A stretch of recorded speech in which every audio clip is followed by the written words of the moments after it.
बॉलीवुड के मशहूर संगीतकार ए.आर. रहमान ने एक इंटरव्यू में बीते कुछ सालों में कम काम मिलने का दावा किया। रहमान ने अपने इंटरव्यू में कहा कि 8 साल से पावर शिफ्ट हुई और अब उन लोगों के हाथ में पावर है जो बिल्कुल भी क्रिएटिव नहीं है। रहमान के इस बयान पर विवाद छिड़ गया है। अब इस मामले ने तूल पकड़ लिया है।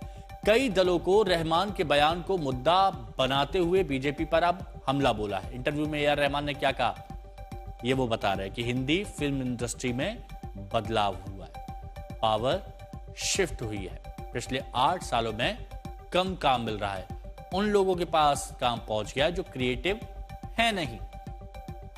यह भी कहा उन्होंने कि मैं काम की तलाश में नहीं जाता हूं। अब ए.आर. रहमान ने जब यह बयान दिया, इतने बड़े संगीतकार हैं, बहुत से हिट उन्होंने दी है, तो अब इस पर हंगामा भी हो रहा है। आर्ट के लिए, म्यूजिक के लिए, कल्चर के लिए किसी को भेदभाव की नजर से नहीं देखना चाहिए। नहीं, मैं तो अपने यहाँ जानता हूँ, यूपी में जानता हूँ, जो लोग जीत नहीं सकते चुनाव, वो बॉलीवुड के एक्टर्स का नाम लेते हैं। उन्होंने कहा बॉलीवुड एक्टर्स की फिल्म ना देखी हो। हमारे यहाँ कई नेता ऐसे हैं जिन्होंने बॉलीवुड की फिल्म ही देखी। और अगर हम फिल्मों की बात करें तो हमारे मुख्यमंत्री जी की फिल्म रिलीज होने से पहले फ्लॉप हो गई थी, लेकिन उनके ही 2 बहुत सहयोगी साथी, जब उन्हें लगता है कि वो जनता में लोकप्रिय नहीं बचे हैं, तो बंबई के जो कम्युनल लाइन पर, कम्युनल डिवाइड के लिए बड़े बड़े एक्टरों का नाम लेते हैं, जिससे कि उनका नाम भी अखबारों में छप जाए। इसलिए अगर आप नाम छापना बंद कर दोगे तो वो कम्युनल होना बंद हो जाएंगे। देखिए, अगर ये बात सही है तो बहुत ही अफसोस की बात है कि भारत जैसे देश में अगर धर्म के आधार पर या जाति के आधार पर अगर किसी प्रकार का भेदभाव होता है, चाहे वो फिल्म जगत हो, दूसरा कोई जगत हो, तो ये बहुत ही दुखद है और ये हमारे देश के लिए अच्छा नहीं, हमारे देश के भविष्य के लिए अच्छा नहीं है। अगर इसी प्रकार से भेदभाव होता रहा और नफरतें बढ़ती रही तो देश कहाँ जाकर खड़ा होगा, कहना मुश्किल है। ए.आर. रहमान भी उस पंक्ति के लीडर बन गए हैं जिसके कि कभी हमारे उपराष्ट्रपति हामिद अंसारी थे। हामिद अंसारी ने भी 10 साल तक मलाई चाटी, कई सारी संवैधानिक पोजीशंस पर रहे और उसके बाद जाते जाते भारत को गिराते हुए चले गए। इन्होंने भी पूरा जीवन भारत के और हिंदू दर्शकों ने इनको सिर आंखों पर बिठाया। आज इनको काम क्यों नहीं मिल रहा है, इसके अंतर्मन में झांकने के बजाय सिस्टम को गाली दे करके, पूरी इंडस्ट्री को बदनाम करके ये क्या दिखाना चाहते हैं। अमित भारद्वाज हमारे सहयोगी हमारे साथ जुड़े हुए हैं। अमित, ए.आर. रहमान इतने बड़े कलाकार हैं और उनका एक इंटरव्यू, और अब देख रहे हैं कि कई लोग उन पर सवाल भी खड़े करने लगे।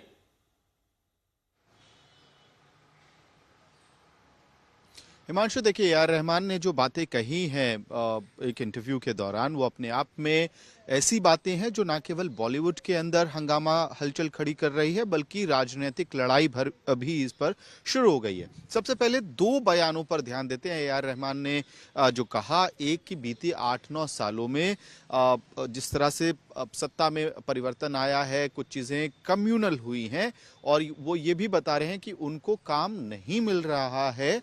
हो सकता है इसके पीछे कई सारे कारण हो, लेकिन सत्ता परिवर्तन, शिफ्ट इन पावर की बात करते हुए वो अगली ही लाइन पे कम्युनल चीज़ों की तरफ इशारा करते हैं। इसके साथ साथ छावा मूवी को लेकर वो कहते हैं कि बहुत ही डिवाइसिव फिल्म है, यानी कि समाज को बांटने वाली पिक्चर है। आप उसको एंजॉय कर सकते हैं, उसके कोर में साहस की कहानी है, लेकिन फिर भी इसकी वजह से लोग बहुत स्मार्ट हैं और वो समझ रहे हैं कि इस फिल्म के सहारे क्या हो रहा है। तो ये 2 बातें निश्चित रूप से एक बड़ा बवाल खड़ा कर सकती थी, जो कर भी रही हैं। आपने सुना कि कैसे समाजवादी पार्टी से लेकर आम आदमी पार्टी तक इस मामले पर ए.आर. रहमान का समर्थन कर रही है और मामले पर अपनी चिंता जता रही है।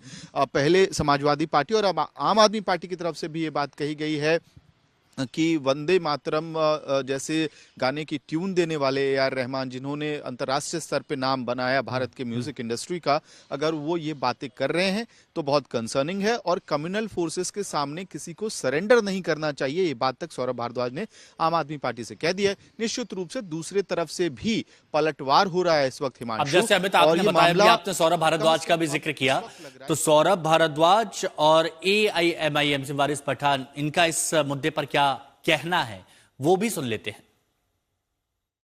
गुजर है, उन्होंने कहा कि बीते 8 से 9 सालों में हिंदी फिल्म इंडस्ट्री का माहौल बदला है, कम्युनल हुआ है। इस बयान को कैसा नहीं?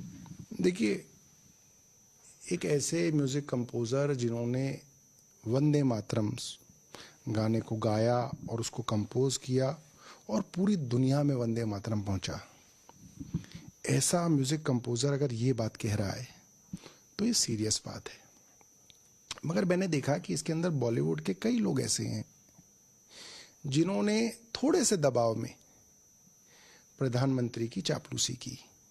इस बार 17 सितंबर को जो जन्मदिन आया, आपने देखा शाहरुख खान साहब ने किस तरीके से वीडियो बनाया उनके लिए। आप जितना ये सब करेंगे आपका उतना ज्यादा उत्पीड़न होगा। यार रहमान साहब एक बहुत बड़े म्यूजिक कंपोजर है, इंटरनेशनली वेल नोन अक्लेम्ड एक म्यूजिक कंपोजर है। अगर उन्होंने ये बात कही है तो वाकई में सोचने वाली बात है। बीजेपी सरकार जब से सत्ता में आई है, एक ही चीज देखा जा रहा है कि वो नफरत फैला रहे हैं, और ये नफरत इतनी बढ़ चुकी है, इतनी इनकी पोलराइजेशन की वजह से बढ़ चुकी है, खासतौर से मुसलमानों के प्रति, कि आज पूरे देश के अंदर अब देखिए कहीं ना कहीं मुसलमानों के मदरसों को टारगेट किया जाता है। हर चीज में इन्होंने अपने कुछ नफरती लोगों को भी छोड़ रखा है जो आए दिन अनाप शनाप बकवास करते हैं।